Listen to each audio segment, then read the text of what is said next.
What's up everybody, it's Wyvern here, and in today's video, rather than my normal off-meta picks, we are going to be covering an on-meta pick, and that is Alolan Marowak. Now I know obviously it's a very prevalent Pokemon in this meta, so this video isn't going to be convincing you to try and use it, because obviously if you have a good one, you are going to be using it already.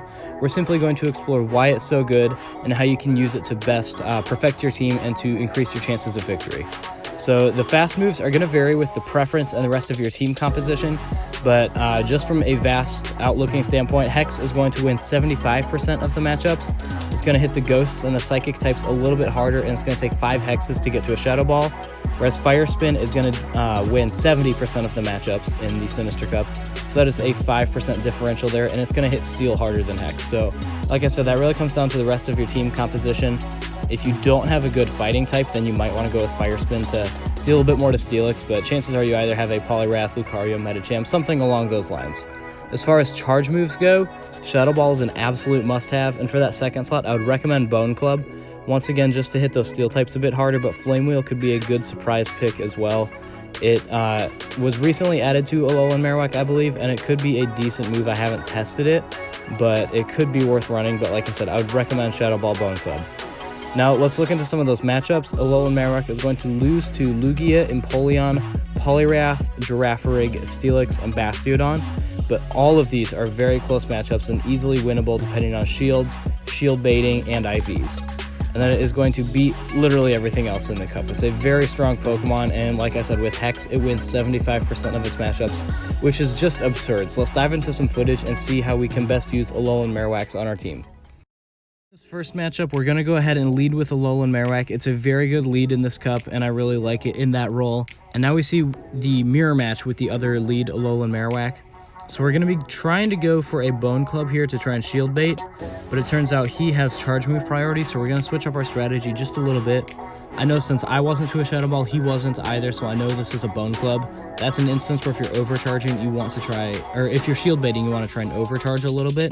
Now I'm going to kind of piggyback off of him here. I'm going to get one more Hex in, and we're going to go for the Shadow Ball. Since he just hit the Bone Club, I'm hoping he thinks I only have enough energy for a Bone Club as well, and we were able to kind of trick him in that sense. Now he's going to come in with the Medicham. I believe that was a mistake switch on his part. He's going to lag a little bit, so we're going to stop attacking, and then we see him come back through. So we're going to be going for that Bone Club since we just hit his Marowak. With the Shadow Ball, we're going to try and shield bait here with this one. So we do get that shield out of the Medicham. He's going to try and keep it alive there. Now we see he's not lagging anymore, so that's good. And we're going to get a move coming through. And we know either Ice Punch or Power Up Punch, we don't have to shield either of them. So we're just going to let that one through. We don't need to shield it, and it does just absolutely no damage. We're going to go for another Bone Club here to try and shield bait one more time. Otherwise, if he doesn't shield it, we'll still do a decent chunk of damage to him. And unfortunately, it does not do as much as I was hoping or thought it would. Now he's going to switch into the Banette there, and before I'm able to switch, before I'm able to get any of that energy off, it has just completely dropped me. That did a lot of damage and very fast, and unfortunately, I don't have a very good counter for this Banette, so we're going to have to come in with Drifblim, and we're going to have to shield it to keep it alive. He's going to go for the Thunder on that one, so an interesting pick. Could be good against Drifblim or a potential Poliwrath counter, so look out for Banette as a sleeper pick in this cup. It's kind of glassy, but it's very offensive, as you saw there. As tanky as Alolan Marowak is, Banette was able to take it down very quickly. And now we are just able to finish that with fast moves there. We're just going to try and get this Ominous Wind off before he's able to get a charge move off, and we are able to do that. So I believe he's going to have one shield left. I can't remember. Let's see. Nope, so that's just going to be able to knock out that Medicham, which will take the match for us. In round 2, we're going to mix things up and lead with Medicham, expecting a Steelix from him. Unfortunately, that did not work in our favor. So that was probably a pretty poor lead, leading with a Pokemon that's really only going to be good against one Pokemon on his team and weak against the other 5 that he brought, a lot of Ghosts. So that was a poor decision on my part. So that's the first mistake I made there. We're going to go for the Ice Punch just because I know it's going to deal a little bit more than Power Up Punch. Neither is going to be very good against Marowak, which is why it's just such a poor matchup. Here, we're going to let the Medicham go down, because I know we're going to lose this matchup anyways. There's no reason to burn both my shields in the process. So now we're essentially fighting back 2 Pokemon to 3 after that very poor lead choice. So we're going to come in with the Drifblim. It's slightly offensive enough to be able to take down Marowak. So we get the Excellent on that Ominous Wind there, and he is going to shield that. Still have not gotten a stat boost on that Ominous Wind out of all the practice I've done. I don't know what's up. I think it's supposed to be 1 in 10, but I've done at least 30 practice matches with it and have not gotten it. There I make another mistake, expecting a Bone Club, and we got the Shadow Ball, which was able to take down the Drifblim, unfortunately. So now we're fighting back one Pokemon against 3 here. So let's see if Alolan Marowak is able to essentially solo his entire team. So there we hit with the Bone Club, and now we're going to be going for another one here as well. So you see Hex charges up pretty quick, and it's going to deal a bit more damage to those Psychic and Ghost types as well. So that's just why I like it as a move. Even most of the Steel types are going to be Rock in Bastion's case, or Ground and Steelix, so Fire Spin will be hitting them neutral at best. It's really only good against like Mawile and Bronzong, so that's something to keep in mind as well.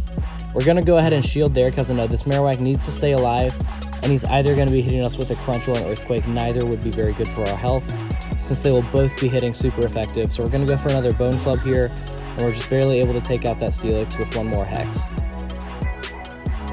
So now we're going to wait and see what comes in. We don't have a Charge move charged up, so we don't need to make that split-second switch decision. However, we are going to try and go for another Bone Club. Unfortunately, he is able to get his move off first. Should have been spam clicking that Bone Club, unfortunately. So we're going to have to burn our last shield there, and now we're going to be able to go for this Bone Club. And he's going to decide not to shield that one as well. So he's going to save one more shield for the back end. And we're going to see what that Pokemon is. Ends up being a Gardevoir. So we're going to go for the Bone Club here to try and get that last shield out of him. Since it's his last Pokemon and he knows I have Shadow Ball with enough energy for it, he really has no choice but to shield there. And we are just going to be spam clicking for that Shadow Ball. Are we able to get it off? Yes, we are. So if we get the Excellent on this, we'll win. If not, it might not deal enough damage to that Gardevoir, but it does. So we were able to come back from a 3-1 lead with Marowak. So that last match, incredible comeback with the Alolan Marowak. Can we top that in this last match? We're going to lead with Dusknoir. I covered it in my last video, so you guys have seen kind of how Dusknoir is utilized in this cup. I did just buy a second move on it the day after this video was recorded, so I'm looking forward to being able to use that as well. Unfortunately, we're not in the best matchup here with the Steelix, and we missed some of those icons so we don't get the Excellent. Psychic's still doing a decent amount of damage for something that's not super effective, though. The Ominous Wind that I bought for the Dusknoir would not have been much better in this scenario. I probably would have been using it anyways just for the same type attack bonus and that potential stat boost, but regardless, Psychic not a bad pick here. We see it kind of whittling away at that Steelix's health, and it actually forces a switch.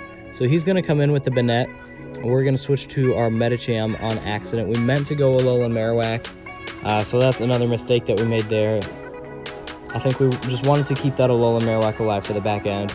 Didn't really have any good matchups, so we just let that Medicham go down.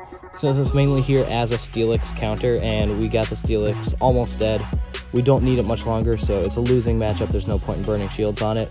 The Banette is at low enough health here. I don't even need to shield bait with the Bone Club. I'm just going to go for it as my offensive move. And we see we are going to get that last shield out of him, which apparently was because he had enough for a Shadow Ball charged up as well. We're going to go ahead and shield there because we want to keep this Alolan Marowak alive. It does end up being that Shadow Ball, so that shield worked out in our favor. We see Hex doing a ton of damage to that Banette. Like I said in the last battle, it is a very glassy but very offensive Pokemon. Now we're just going to be going for the Shadow Ball here. I'm not sure if I would have enough health after that to go for another Bone Club, so we're just going to not chance it, go for the Shadow Ball. He ends up not shielding. I think he was expecting the Bone Club there. Now we're going to see the Steelix come in. We're deciding whether or not to shield it. I probably should have... Oh, I did shield. Okay, it came up in the back behind the Steelix. Bit of a glitch there. So yeah, I ended up shielding because I know we're going to be able to get that last shield out of him with the Bone Club.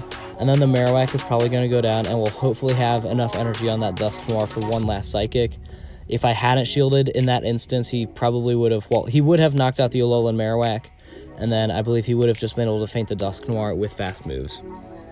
So now here is an instance he probably should have just feinted me with fast moves, but I get it. He wasn't sure how close I was to a Bone Club. He wanted to make sure I was dead. But here, another photo finish. We are barely able to get to that Psychic. Both Pokemon have a sliver of health left, and really anything we got on the Psychic will be enough to take that Steelix down. So as you can see there, Alolan Marowak, a very strong Pokemon. Obviously, you should be using it in the Sinister Cup. This video wasn't a case to why you should or shouldn't be using it, because absolutely it should be on your team. There's no doubt about that, but it was simply a video on how to use it most effectively. A lot of shield baiting with Bone Club is a fantastic strategy that has worked fairly well for me, but it's just a very strong, very tanky ghost type Pokemon and is very prevalent in this cup. And as you can see there, it was able to fix a lot of my mistakes as well. I don't normally make that many, but in those battles I made quite a few, and Alolan Marowak had my back, so it's a very strong Pokemon. If you have it in the back of your team, could be a very good closer. I like it as a lead. I like it in the middle, so it's just an all-around well-rounded Pokemon. But anyways, guys, that is going to do it for today's video. Thank you so much for checking it out. If you enjoyed it, please be sure to like and subscribe for more PvP content. And until next time, guys, I'm Wyvern.